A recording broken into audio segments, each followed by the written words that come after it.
A lot of this isn't going to make sense to you, and I'm sorry about that. I'm just going to start at the beginning, with the house.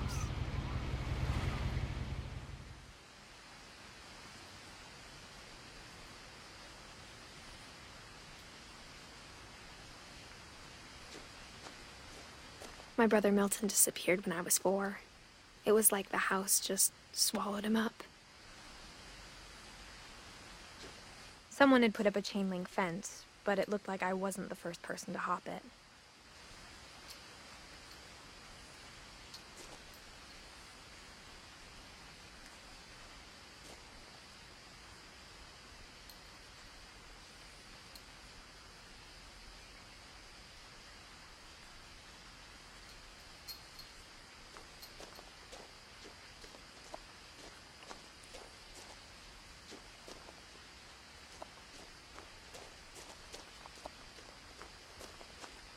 I lived here until I was 11, but I wasn't allowed inside half the rooms.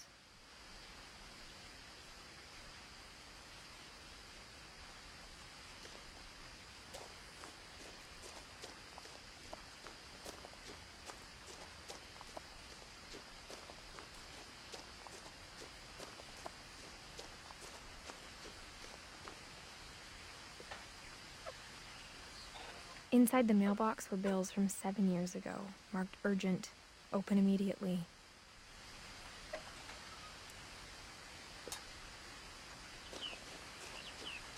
I hadn't been back since my brother Lewis's funeral.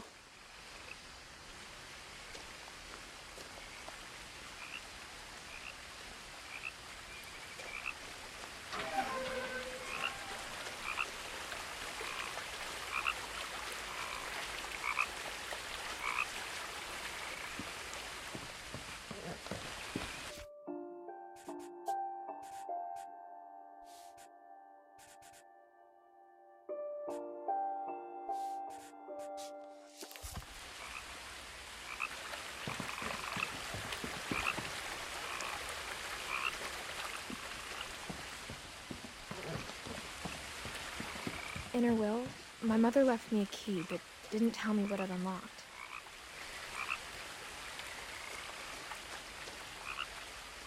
Maybe she thought I'd know, or she thought that the mystery would be enough to bring me back.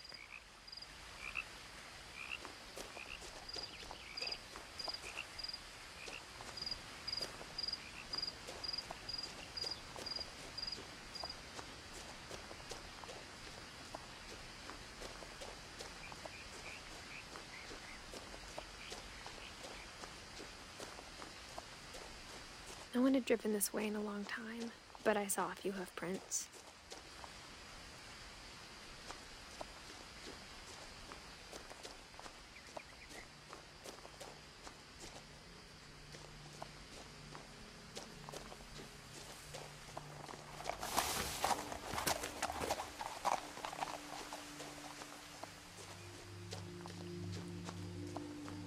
The truth is, even after I inherited the house, I never thought I'd come back to it.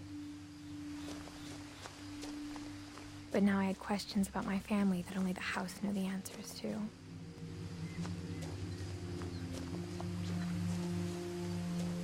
The house was exactly like I remembered it, the way I'd been dreaming about it.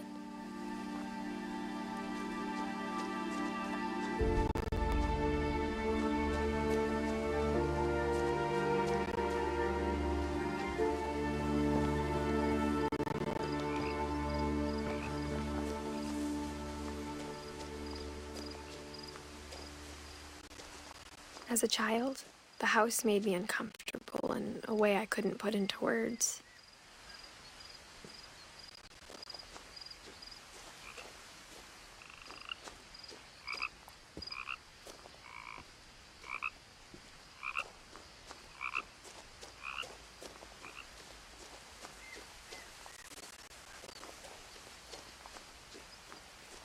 Now, as a 17-year-old, I knew exactly what those words were. I was afraid of the house.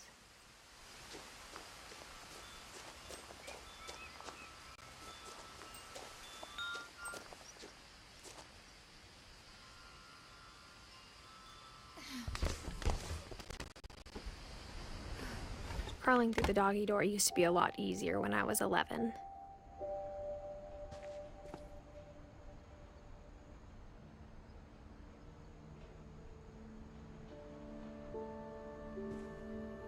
The power had been turned off the night we left.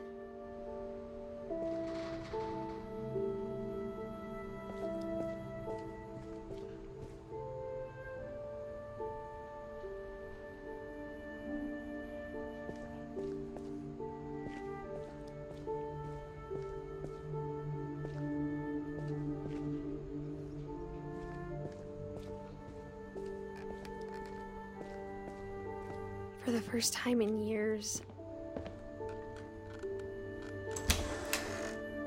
I felt like I was home.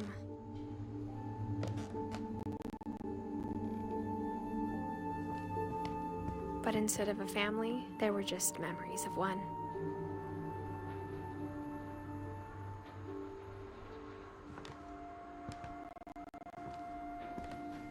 Like how after Lewis started working at the cannery, we all got sick of eating salmon. Except our cat, Molly.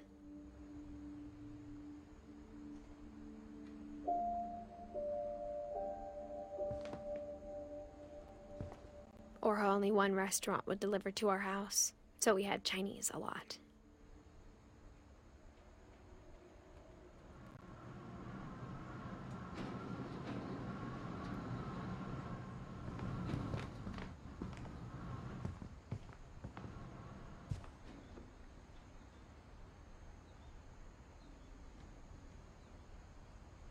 Nothing in the house looked abnormal.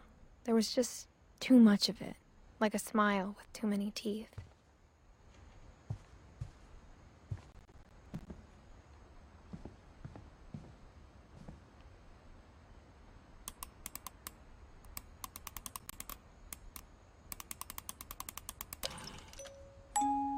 Great-Grandpa Sven built a music box for Barbara, along with the rest of the house.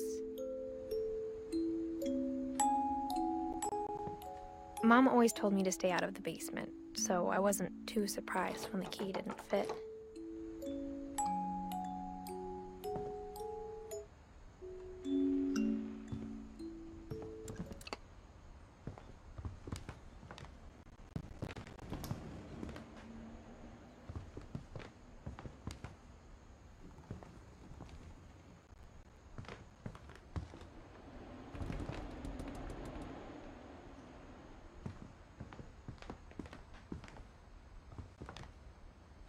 The table was still a wreck from the night we left.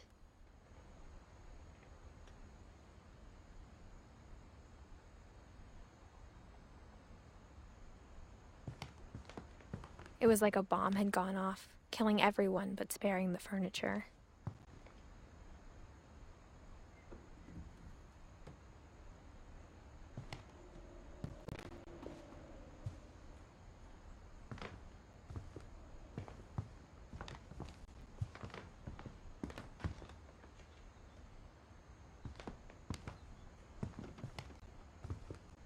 My mom was the only one of us who could imagine Great-Grandma Edie living in a nursing home.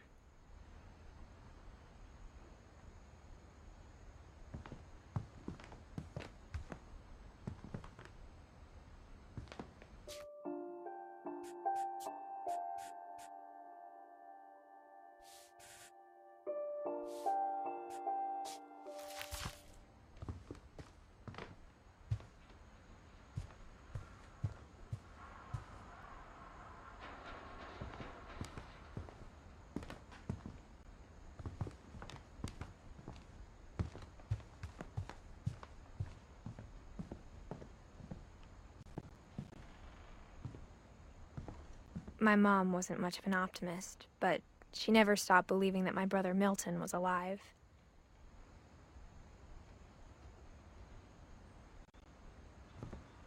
A lot of things got left behind in the whirlwind of that last night.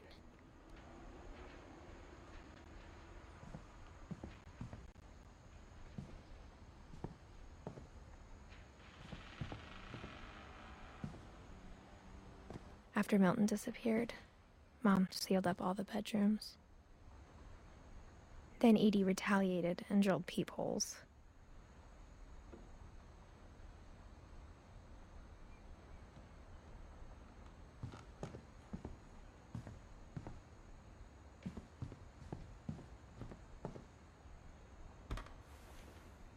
Molly always seemed like a girl I could imagine being friends with, if she hadn't died in 1947.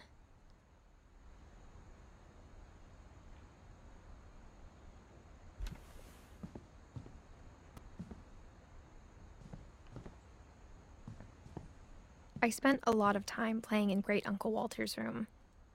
I think my mom sometimes regretted not sealing it up.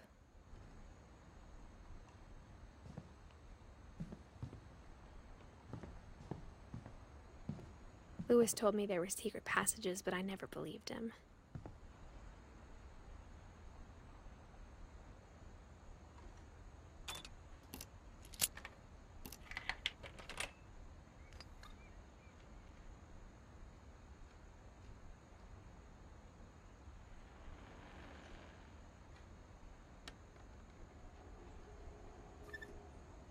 Turns out, my mom was really good at keeping secrets.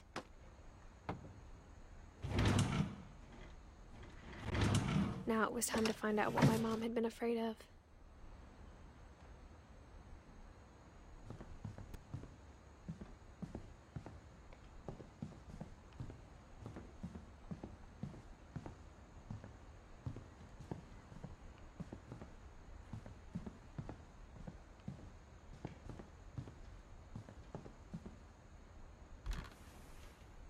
The last time I was in Edith Sr.'s room, I was 10 and she was painting my portrait.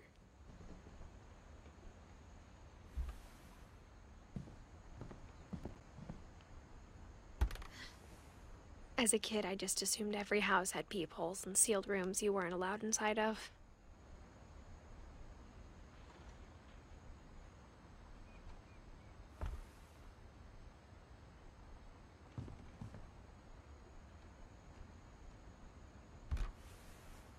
My Grandpa Sam spent 7 years sharing a room with his dead brother, Calvin.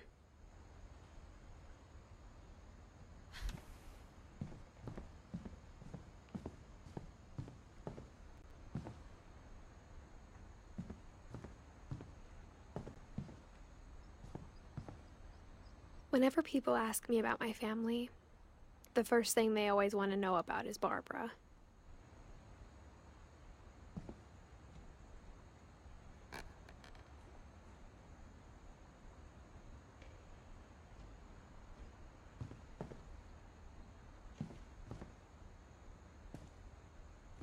Mom must have locked the third floor stairs on the night we left.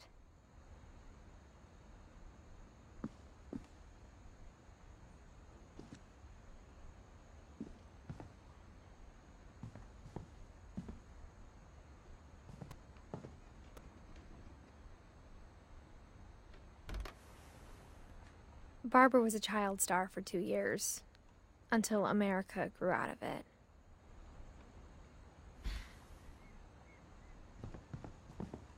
Edie's father, Odin, built the original house.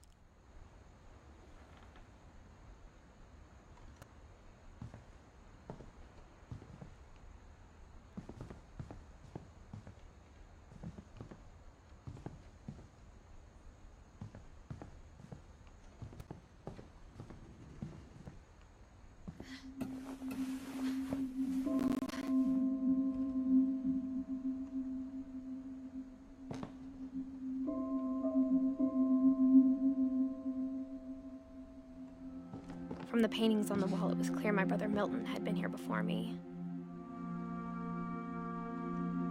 Reading this, maybe it sounds like I had a plan.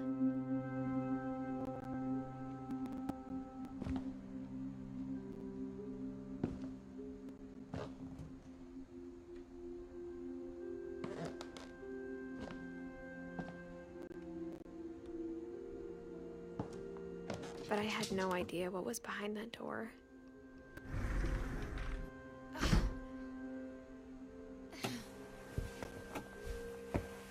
Just like I had no idea where all this was gonna lead.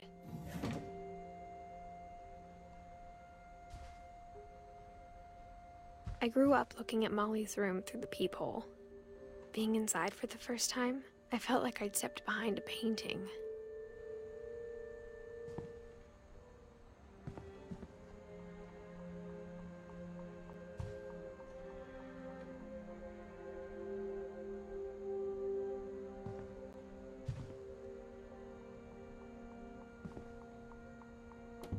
Molly's gerbil had a tiny bedroom with its own even tinier gerbil cage.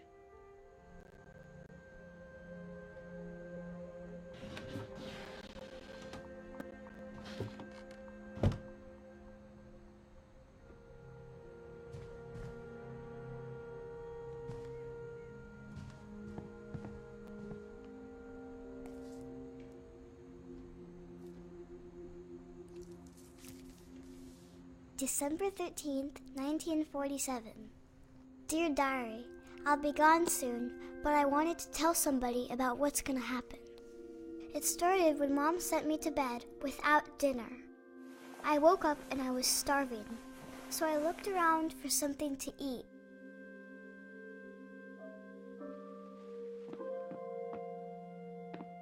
My Halloween candy was all gone.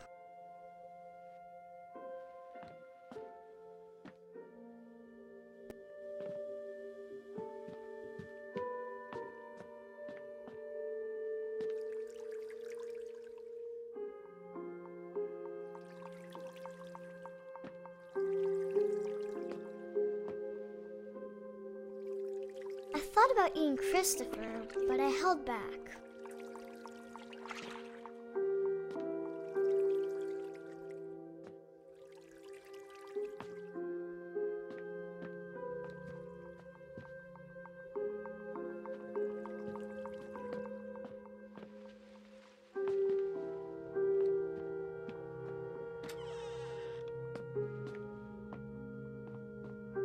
I kept eating and eating.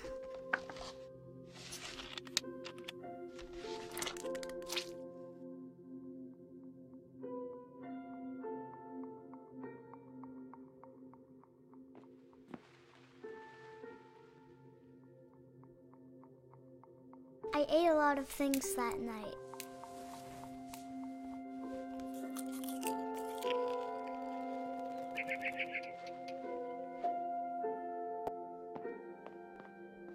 Then I heard chirping outside my window.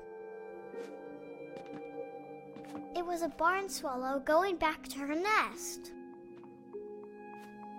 I reached out for her.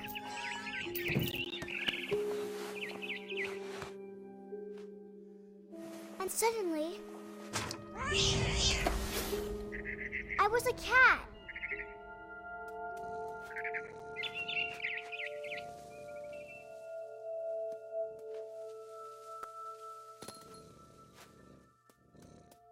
I tried to be quiet, but the bird was really scared.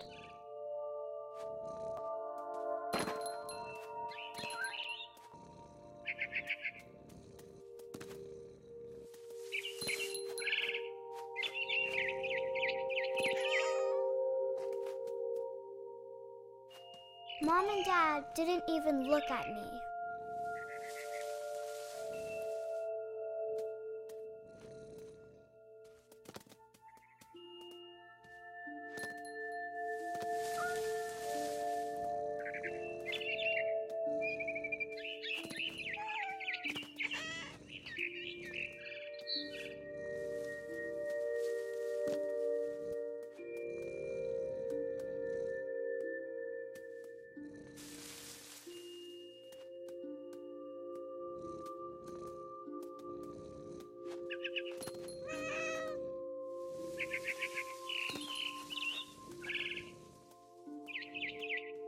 I jumped and I almost got her.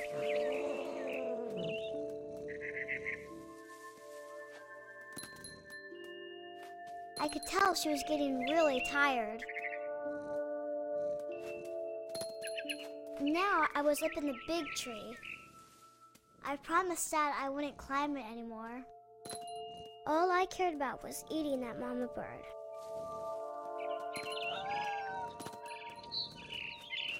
I gobbled her up. And suddenly, I was an owl. First, all I heard was the wind. Then I heard little teeth nibbling in the grass.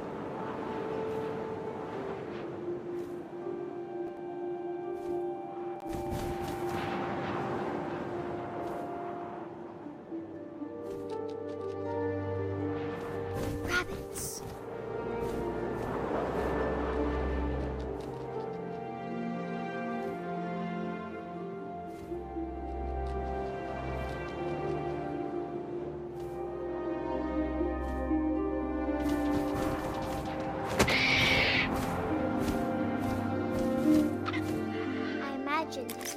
looking up and seeing mine through my talons. I swallowed him up, and I didn't chew one bit. Then I flew off to find something bigger.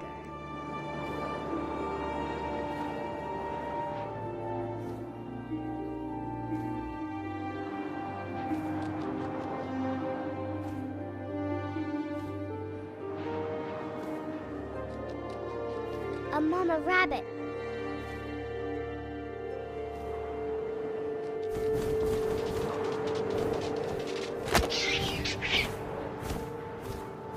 She was almost too big to carry.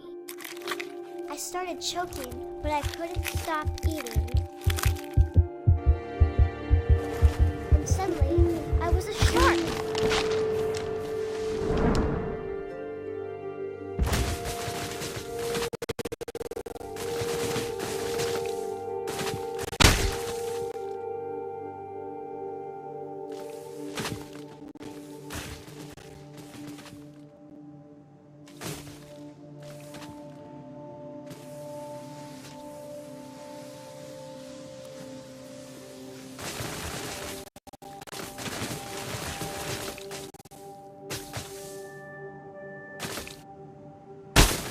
I rolled off a cliff and into the ocean. Now, I was hungrier than ever.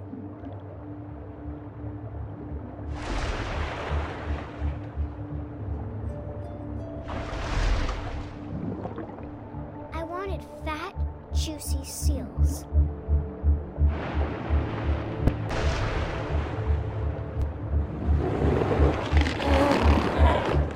I tore off her flipper. It tasted really good.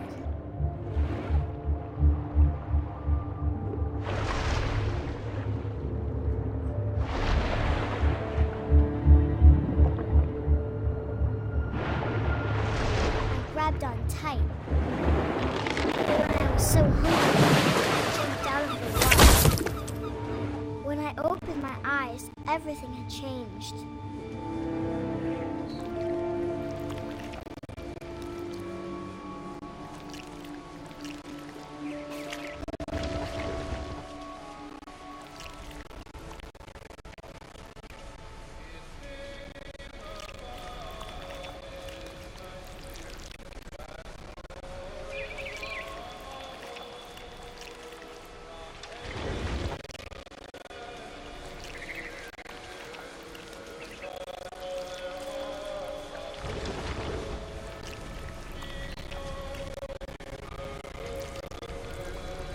Now I was a monster.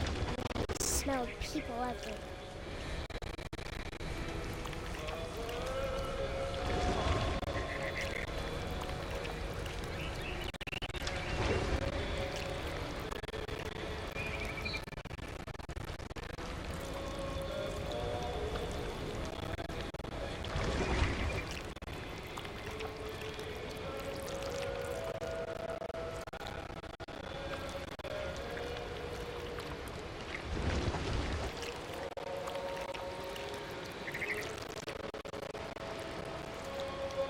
I was big, but I moved real quiet.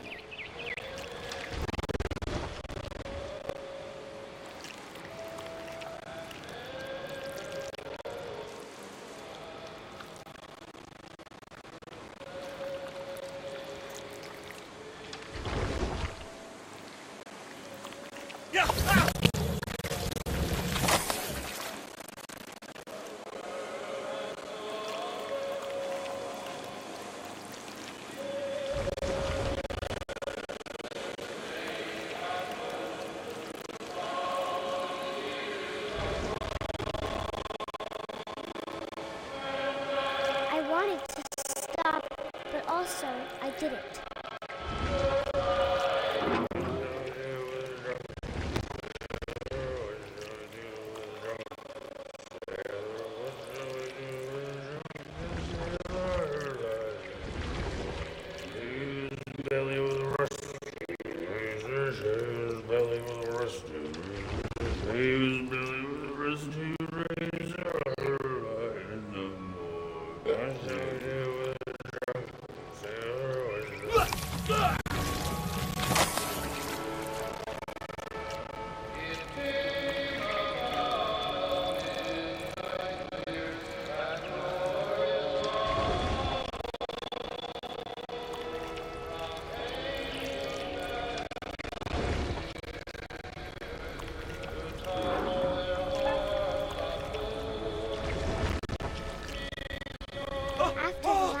passenger. I was still hungry. As it crossed the darkness right at the end, suddenly I had to so I swam towards it.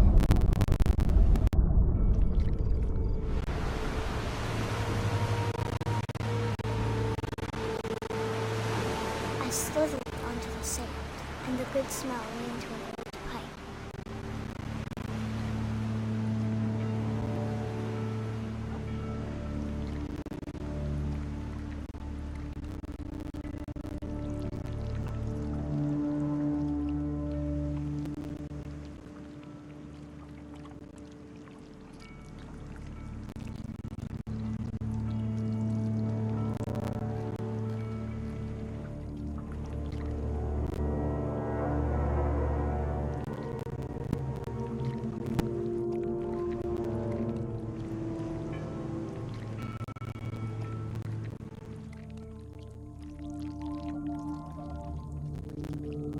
I got closer and closer.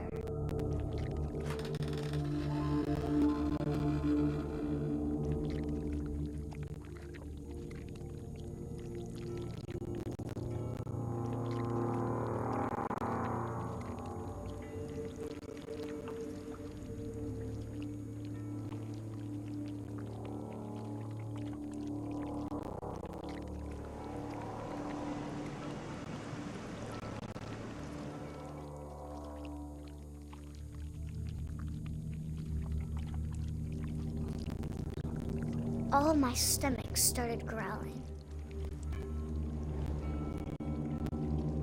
And suddenly, I was me again. I held my breath for a long time, but I couldn't hear anything. I think it's waiting for me to fall asleep. But it's not going to wait much longer. It needs to feed, and we both know I will be delicious.